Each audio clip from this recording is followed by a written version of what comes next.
একে ঠান্ডা, তার উপর জাঁকিয়ে শীত পড়েছে। বিকেলবেলা চায়ের সাথে মুখরোচক কিছু খেতে গেলে প্রথমেই আমাদের মাথায় আসে এই ঝটপট তৈরি করা পেঁয়াজির ওপর।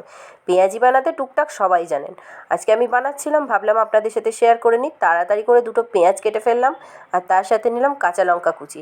ধনেপাতা ছিল না, নাহলে ধনেপাতা দিলেও কিন্তু বেশ ভালো লাগতো। তারপর এটাকে নুন আর গোলমরিচ দিয়ে একটু মেখে নিলাম। তারপর এর মধ্যে দিয়ে দিচ্ছি বেশ কিছুটা বেসন। এইবার বেসন দিয়ে ভালো করে পেঁয়াজটা মেখে নেব, আলাদা করে আর জল টল কিছু দিইনি, এই পেঁয়াজের জলেই মাখা হয়ে গেছে। তারপর তেল গরম করে ঝটপট করে ছোটো ছোটো পকোড়া ছেড়ে দিলাম। এদিকে চাও বসিয়ে দিয়েছি, একসাথে দুটোই নামিয়ে নিয়ে একদম বিকেলটা জমে যাবে। তো তাড়াতাড়ি করে আগে ভেজে নিচ্ছি, ওই জন্য এপিঠ ওপিঠ লালচে করে ভেজে তুলে নেবো, দিয়ে ওপর থেকে একটুখানি চাট মশলা ছড়িয়ে দেবো। ব্যাস রেডি হয়ে যাবে পেঁয়াজি।